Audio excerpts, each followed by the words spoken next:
for facilitating this trade meeting here in Geneva. We had very productive talks, and I believe that the venue here in Lake Geneva added great equanimity to what was a very positive process. We have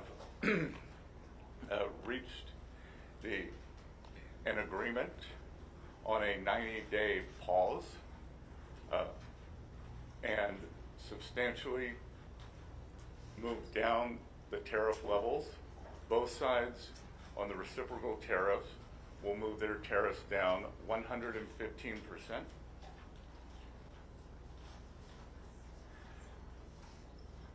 We had very robust discussions. Both sides showed great respect. It was a chance for me to meet the Chinese delegation. The Vice Premier I had previously had only a video call with. Ambassador Jameson was familiar with two of the other leaders on the delegation from his previous time. So there was very good personal interaction. Both countries represented their national interests very well. We concluded that we have shared interest, and we both have an interest in balanced trade. The U.S. will continue moving towards that. I will let Ambassador Jameson talk about the President's initiatives that began on a historic announcement, trade announcement on January 20th, which no other president has ever done, following to April 2nd, when we implemented the reciprocal tariffs. Thank you, Secretary, and I will echo your thanks to the Swiss government and Swiss officials for hosting us this weekend. The atmosphere was very conducive to discussions, and thanks to them we were able to have very constructive and positive conversations with our Chinese counterparts, who clearly came to deal this week. The rapid nature that we were able to conduct and conclude these discussions is a testament to mutual understanding and mutual respect between the Chinese and U.S. sides. With respect to the U.S. Trade position, our interactions with China, and the agreement today, please keep in mind that the United States trade deficit has ballooned over the past several years, ending up at $1.2 trillion deficit in goods as of the end of last year, which was an approximately 42% increase over a few years prior, when there was an $850 billion trade deficit at the beginning of the Biden administration. So that is a rapid and expansive increase in the trade deficit. And our view is that this is driven in large part by non-reciprocal trade, among other things, and the result has been offshoring of manufacturing and other negative impacts on the U.S. economy. And so on January 20th, when the President was inaugurated, he released the America First Trade Policy, which was comprehensive and flagged that and actually directed agencies, including U.S. Trade Representative and others, to research this issue and to provide options, which we did, and the President elected to impose reciprocal tariffs on April 2 to address this national emergency of the trade deficit. There was a global baseline tariff accompanied by higher reciprocal tariffs for each country depending on the level and intensity of their trade surplus with the United States. In all of this, China was assigned a reciprocal tariff rate of 34%. China was the only country that chose to implement retaliation against the United States for this reciprocal tariff. All other countries withheld and decided that they wanted to negotiate with the United States or simply not retaliate. And so we've been in detailed discussions with other countries for several weeks at this point. China, as you know, retaliated not only with tariffs but with disproportionate and asymmetrical non-tariff measures in order to maintain the effectiveness of the reciprocal tariff measures. The President increased our tariff rates to offset Chinese retaliation. And as you know, this escalated to a point where both sides had added 125% tariffs and with the Chinese side, additional non-tariff measures amounting to an embargo in some senses on trade, an effective embargo, which of course was not a sustainable practice for either side. And so today, with this agreement, we come to agreement that that our reciprocal tariff rate will go down to 10% on the United States side, so it goes down 115%. We enter into a 90-day pause period for negotiations, which both the Chinese and the United States are very committed to, and the Chinese on their side also go down 115% to 10%, and they remove the countermeasures that they have in place. To be very clear, other measures that the United States has put in place in the past, whether it's tariff measures from 2018 or since, tariffs under other statutory authorities, tariffs related to fentanyl, those remain unchanged for now to the side. I'll just make one point, is that both the Chinese and the United States agreed to work constructively together on fentanyl, and there's a positive path forward there as well. Okay, great. So let's start with some questions. Well, just if I may make a few final remarks to give you framing and context. I think throughout the trade process, we have had a plan, we have a process in place, and now with the Chinese, after this weekend, we have a mechanism for continued talks. So, process, plan, and mechanism. I would say one of the big takeaways from this weekend, the United States will continue a strategic rebalancing in many areas that were exposed as supply chain weaknesses during COVID, whether it's medicines, whether it's semiconductors, steel, we've identified 5 or 6 strategic industries and supply chain vulnerabilities, and we will continue moving toward U.S. independence or reliable supplies from allies on those. But the consensus from both delegations this weekend is neither side wants a decoupling. And what had occurred with these very high tariffs, as Ambassador Greer said, was the equivalent of an embargo, and neither side wants that. We do want trade. We want more balanced trade, and I think that both sides are committed to achieving that. We would like to see China open to more U.S. goods. We expect that as the negotiations proceed, that there will also be a possibility of purchase agreements to pull what is our largest bilateral trade deficit into balance. That has gotten out of balance, and much of this has happened through neglect over the past 4 years, as the previous administration did not engage on this issue. That was put forward to us by the Chinese, in fact, and we can see it in what happened to the Phase 1 agreement. We are only looking forward, and we look forward to very good discussions now that we have the mechanism created in Geneva this weekend for talks. Great. And with that, let's kick off questions. I'll start in the front row. Jenny, Leonard Bloomberg. Thank you so much. Going into these talks, the president posted on Truth Social that he believes an 80% tariff on China seems right. It obviously went down substantially more. How did you end up going to 30%? Was that the president pushing you, or the Chinese not budging before you went down? And then secondly, you have a 90-day pause now, as you have with other countries. What specifically do you want to see in those 90 days? What kind of progress do you want to see in those 90 days and have agreed to by then to not ratchet up the tariffs? Because it is just a pause, right? Yeah, so The I'll tariffs then snap back, basically, if you So the Chinese April 2nd number was 34, continues to be 34%.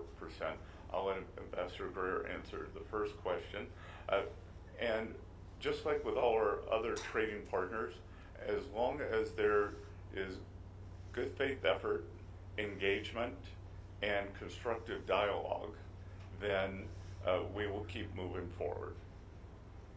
I would just say, Jenny, with respect to, the president's message and ultimate rates, I mean, everything is a negotiation, right? And the president, he gives the Secretary of the Treasury and I and other members of the cabinet direction and advice on how to proceed.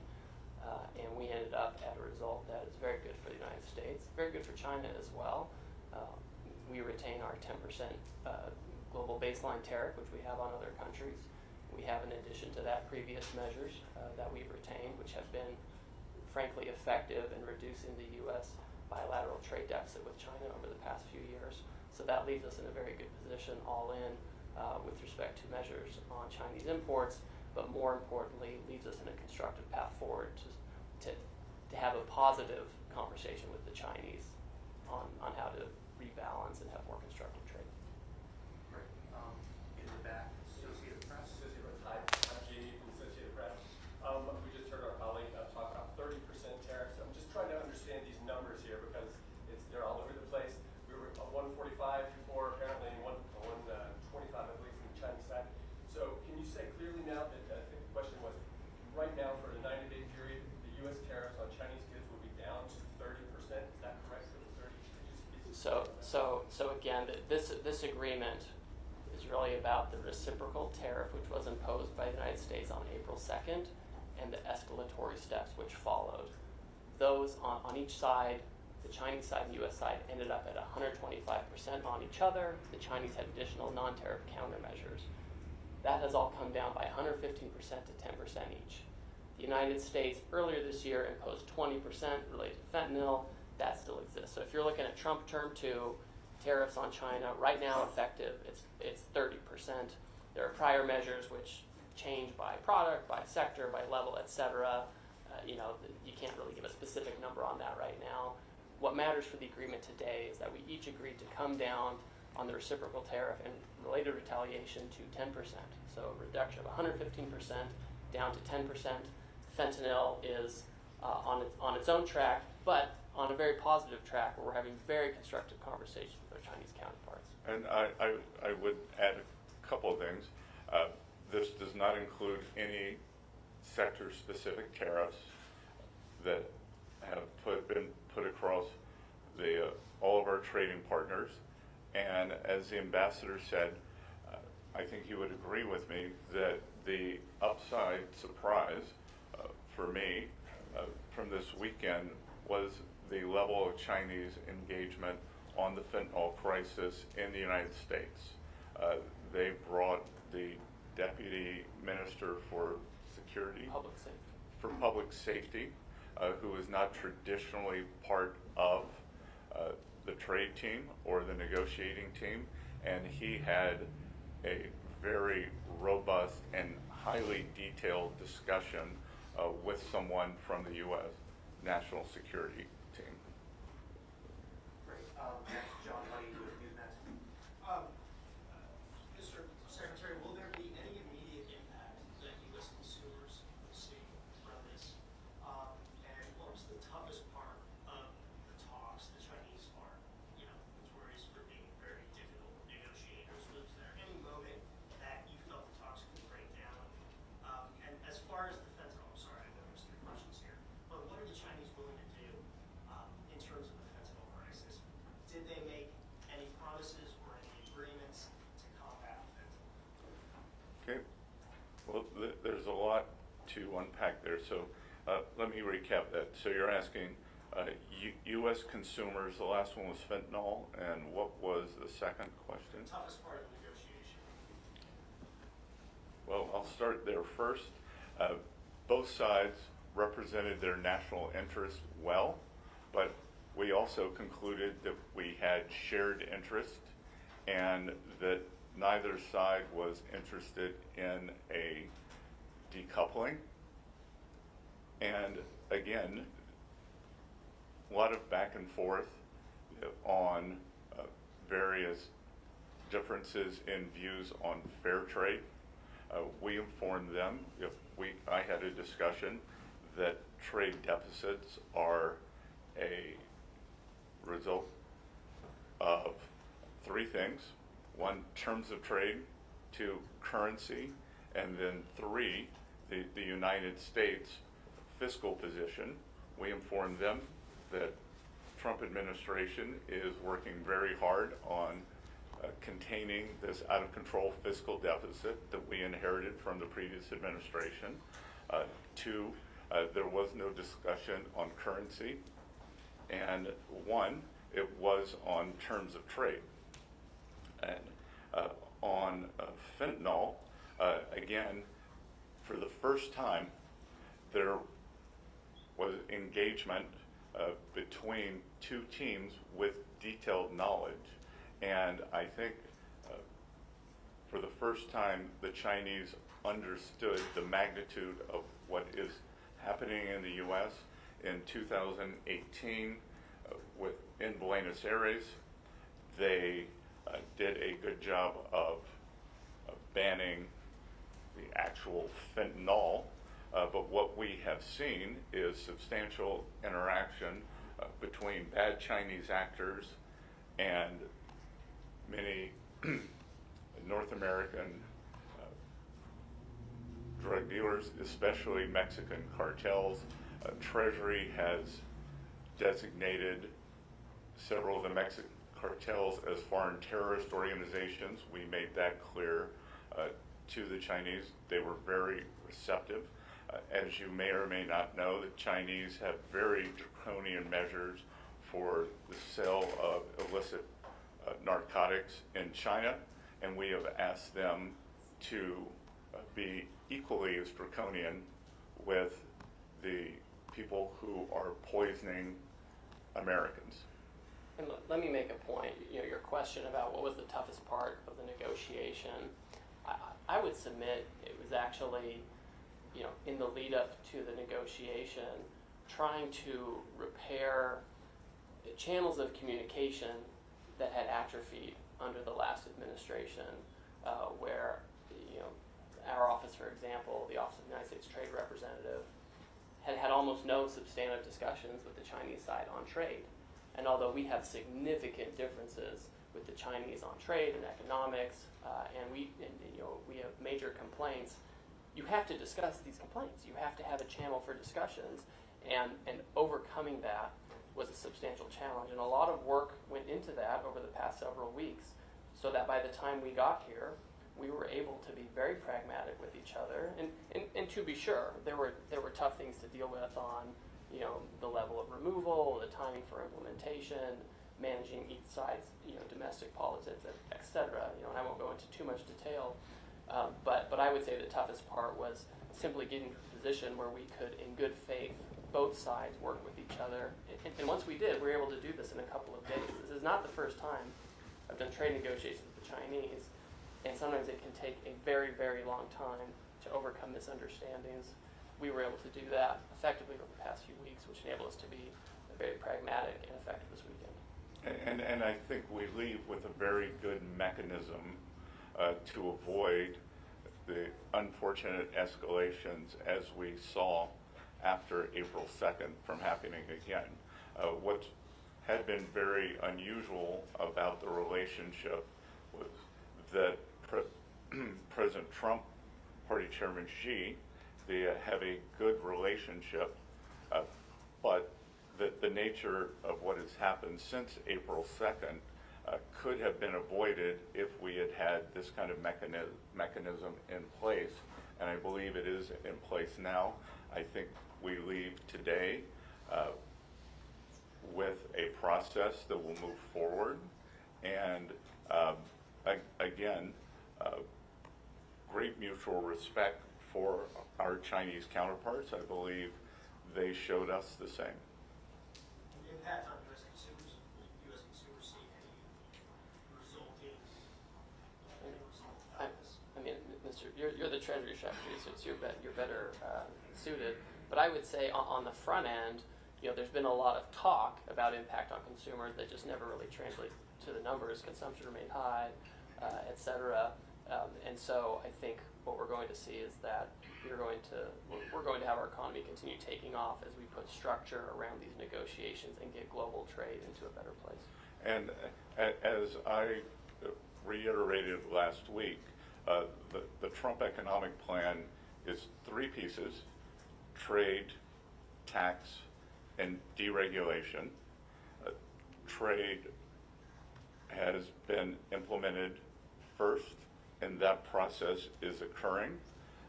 We believe that the tax portion is going very well. Speaker Johnson, Leader Thune, who I am in constant contact with, believe that midsummer we will pass, as the president likes to call it, his one big beautiful bill, and we believe that that will provide substantial relief for American households. And then deregulation, a hidden and pernicious tax on American households, is regulation. We believe that the last administration added several $1,000s a year to American families' cost, and that we will be not only cutting those rolling that back, but cutting those substantially. I think we have time for about maybe 2 or 3 more questions at most. Sorry, ma'am, name and outlet, please. Yeah, it's Jim Brooks, BBC. It's very heartening what you're telling us. I'm wondering whether you think it might be a better idea to start this kind of negotiation rather than start with this tariffs and all the global turmoil that caused the fear, frankly, in some countries around the world. How about, do you think with hindsight might be better to reach out and say we want to talk to you guys about this? I disagree entirely. We have spent decades at the World Trade Organization in multilateral and bilateral negotiations trying to get other countries to reduce their tariffs and non-tariff barriers to be more reciprocal with the U.S. We've had one of the most open economies for decades. The promise of the WTO and the multilateral system is that everyone was going to come down. It turns out the U.S. went down significantly. There were other economies that had low tariffs as well, but retained very high non-tariff barriers. We have tried really hard to work within the system, and the net result is a $1.2 trillion deficit in goods. The net result is manufacturing went to China, East Asia, Mexico, etc. So we tried all of that. So the idea that we can just keep saying, well, why don't we just talk a little bit more and we'll have a different outcome, I think just is totally detached from reality. And I would add a couple of things, that as our 18 important trading partners come to us, many with very good deals, as the UK, who skipped to the front of the line as our oldest ally, as Ambassador Greer and I look at their proposals, again, to lower tariffs, to lower the non-tariff trade barriers. Obviously, UK does not have a currency manipulation problem. And the subsidies for labor and industry, we look at these, and I think, how did we get here? How did we get here? And I echo part of what President Trump said, that he doesn't blame the other economies for taking advantage of a fluid, taking advantage of the situation when they were allowed to do it. He blames previous U.S. leaders. So we are just trying to restore a healthy equilibrium. That the U.S. economy has become very unbalanced. On one side, we have a forward-leaning, the deepest and widest financial markets in the world. We have financial innovation. We have the tech sector that is the envy in the world. On the other side, we are a natural resources economy led by energy. So it is a barbell, but in between, precision manufacturing, especially precision manufacturing, has been wiped out, and it is our intent to bring that back. So we want to rebalance, and I think that there is a big opportunity. If I think about this weekend, The Chinese, they have gone the other way. They are unbalanced in terms of overproduction in the manufacturing sector. They have stated, but have not yet rebalanced toward a more consumption-oriented economy. And there is a chance, if we can open up trade to China, have more fair trade toward the U.S., that we could rebalance together. So I reject the notion that business as usual would have worked. Great, and I think this will be our last question, as we're just about out of time. Swiss Outlet, Ernst Gerringer with Gilbert Walsh. Yes, I have a question in regard of the setting of these very successful talks as we hear. Switzerland has been in the center for international conferences for many decades.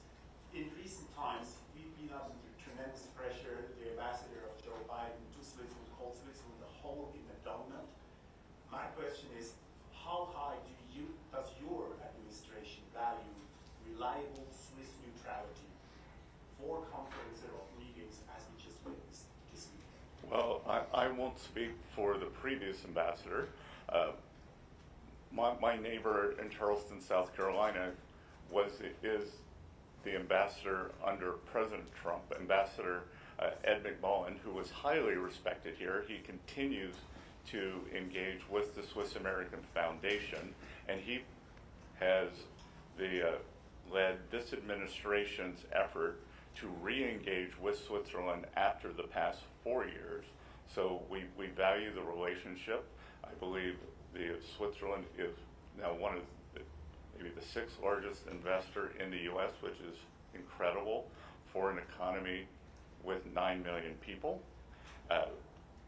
We hope that Switzerland will bring some of its very robust trade training programs to the U.S. as we re-engage the manufacturing sector, because I believe the U.S. has a lot to learn from Switzerland. And again, the UK and Switzerland have moved to the front of the queue for the trade deals, whereas the EU has been much slower. So we value that also. And I would say, with respect to the negotiating dynamics, and this may not seem important to those not involved in this, but the atmospherics provided by the Swiss government were incredibly conducive to the conclusions we had this weekend. They allowed us to use the grounds of the residence of the Swiss ambassador to the United Nations, which had a very intimate internal rooms, and importantly for us, where a lot of the key negotiations happened, we're outside under a large, beautiful tree on a set of patio sofas, frankly, where we had the most important discussions on the most challenging issues. And having this setting, as opposed to, no offense to the Intercontinental, which has been great, as opposed to a sterile hotel conference situation or conference rooms, I think let us develop a personal relationship with our counterparts and lead to the successful conclusion we had. Great, thank you so much, everyone. I think that's it for us on time today. Thank you so much for